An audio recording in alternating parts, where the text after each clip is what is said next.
Contract वाली बहू। नरेश की माँ अपने बेटे से मिलने दिल्ली आ रही है। इस बात का पता चलते ही नरेश के दिल में हलचल मच जाती है। नरेश अपनी माँ के स्वागत की तैयारी में लग जाता है। साथ ही उसे डर भी सताने लगता है कि उसकी माँ कहीं अपनी पुरानी जिद पर फिर से बैठ ना जाए। हे भगवान, इस बार बचा लो, अगले साल पक्का माँ की जिद पूरी कर दूंगा। तभी दरवाजे की घंटी बजती है। नरेश दरवाजा खोलता है तो सामने अपने मकान मालिक को देखकर हैरान हो जाता है, क्योंकि उनके साथ एक सुंदर सी लड़की भी थी। अब नमस्ते अंकल, कुछ काम था, मुझे बुला लेते। आपने क्यों कष्ट किया? अरे नहीं नहीं, इसमें कष्ट कैसा, मैं तो बस तुम्हें रीना से मिलवाने आया था। आज से रीना तुम्हारे साथ इसी फ्लैट में रहेगी। अंकल, कोई लड़का फ्लैटमेट नहीं है? एक अनजान लड़की के साथ रहना मेरे लिए थोड़ा अजीब होगा। देखो नरेश, मैं तुम्हें पहले भी बता चुका हूँ कि इस फ्लैट में तुम्हें किसी ना किसी के साथ एडजस्ट करना ही होगा, या फिर तुम अकेले पूरे फ्लैट का किराया दे दो, मैं किसी को नहीं रखूंगा। नरेश अपने मकान मालिक की बात सुन के रीना के साथ रहने के लिए तैयार हो जाता है, पर अंदर ही अंदर उसे ये बात खाने लगती है कि वो अपनी माँ को क्या जवाब देगा जब उसकी माँ रीना के बारे में उसे पूछेगी। दिन बीतने लगते हैं। नरेश और रीना अच्छे दोस्त भी बन जाते हैं, पर अभी भी नरेश अपनी प्रॉब्लम का सलूशन नहीं ढूंढ पाता। एक दिन नरेश बहुत परेशान सा बैठा होता है। तभी रीना उसे पूछती है, क्या हुआ नरेश, तुम काफी परेशान लग रहे हो, सब ठीक तो है ना? हाँ सब ठीक है, बस एक छोटी सी प्रॉब्लम है। वो एक्चुअली 2 दिन बाद मेरी माँ मुझसे मिलने आ रही है। अरे तो इसमें प्रॉब्लम क्या है, ये तो खुशी की बात है। हाँ रीना, बट मेरी माँ एक जिद लेकर बैठ गई है कि मैं शादी कर लूँ, पर मैं अभी इस चीज़ के लिए तैयार नहीं हूँ। ऊपर से जब वो तुम्हें देखेगी तो 100 सवाल करेगी, क्या जवाब दूंगा? अरे इसमें कोई टेंशन वाली बात नहीं है, मेरे पास ना इस प्रॉब्लम का सोल्यूशन है, जिससे ना तुम्हें शादी करनी पड़ेगी और ना ही तुम्हारी माँ मेरे बारे में कुछ पूछेंगी। रीना की बात सुनकर नरेश सोच में डूब जाता है। वो सोचता है कि रीना खुले ख्यालों वाली लड़की है, कहीं माँ को सच बता ना दे। नरेश को सोच में डूबा देखकर रीना कहती है, अरे क्या हुआ, किस सोच में पड़ गए? डोंट वरी, जैसा तुम सोच रहे हो ना वैसे कुछ भी नहीं है, मेरे पास एक प्लान है। मैं कुछ समझ नहीं पा रहा हूँ, कैसा प्लान?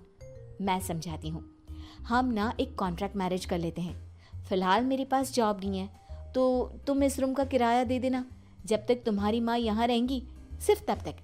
और तुम अपनी माँ से कह देना कि मैं तुम्हारी पत्नी हूँ, इससे वो मेरे यहाँ रहने पर कोई सवाल भी नहीं करेंगी। अरे बात तुम्हारी ठीक है, पर माँ से झूठ बोलना, ना ना पापा, मैं ये रिस्क नहीं ले सकता। कोई और आइडिया दो ना तुम। देखो मंजूर हो तो बोलो, वरना सच बता दो, मुझे कोई प्रॉब्लम नहीं है। रीना की बात सुनकर नरेश सोच में डूब जाता है। बहुत सोचने के बाद जब उसे कोई रास्ता नहीं मिलता तो वो रीना के बताए हुए रास्ते पर चलने के लिए तैयार हो जाता है। वो रीना से बात करता है और अपनी माँ की पसंद और नापसंद के बारे में बताता है। रीना भी नरेश की सभी बातों को ध्यान से सुनती है, ताकि कहीं उससे कोई गलती ना हो जाए। आखिर वो दिन भी आ जाता है जब नरेश की माँ उससे मिलने दिल्ली आ जाती है। नरेश अपनी माँ को फ्लैट पर लेकर जाता है।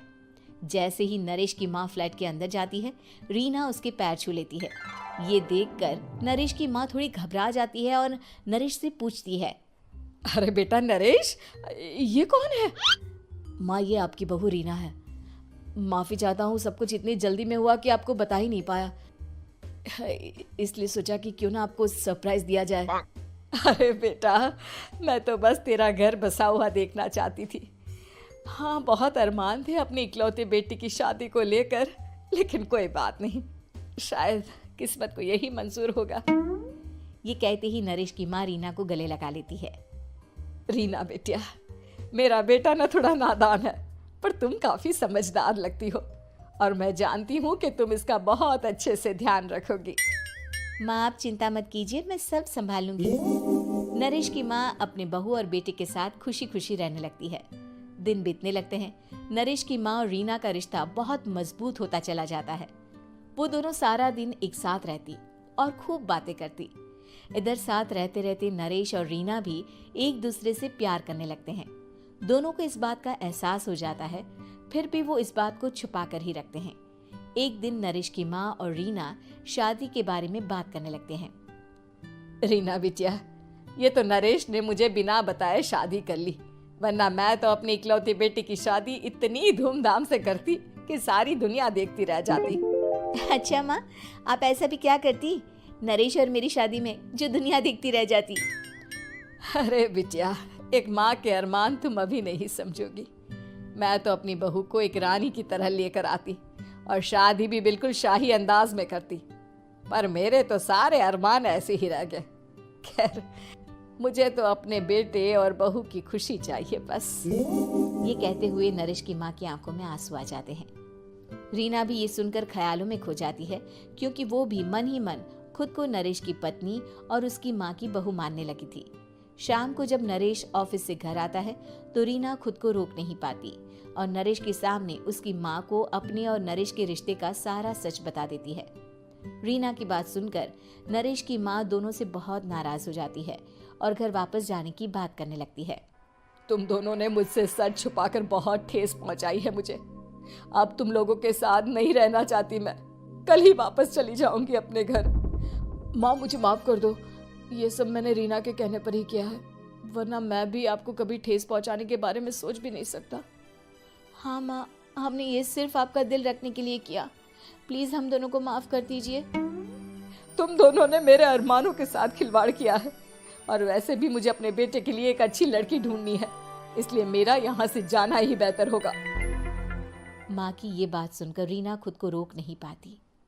माँ, क्या मैं आपके घर की बहू बनने लायक नहीं हूँ? रीना की बात सुनकर नरेश हैरान रह जाता है।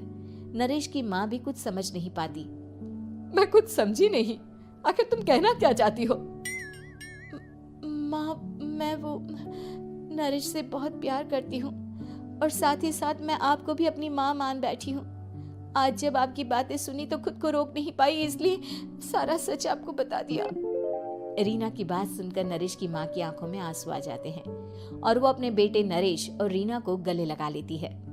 मेरे घर की बहू तो सिर्फ रीना बिटिया ही बनेगी। मैं आज ही तुम दोनों की शादी की तारीख निकलवा दूंगी, बस एक बार तुम्हारे घर वाले मान जाए। उसी दिन रीना के माता पिता भी उनके फ्लैट पर आ जाते हैं। दोनों परिवार आपस में बैठकर बातें करते हैं और शादी के लिए राजी हो जाते हैं। रीना भी कॉन्ट्रैक्ट फाड़ देती है और कहती है, सही मायने में मैं अब बहू बनूंगी, अब तक तो सिर्फ कॉन्ट्रैक्ट वाली बहू थी।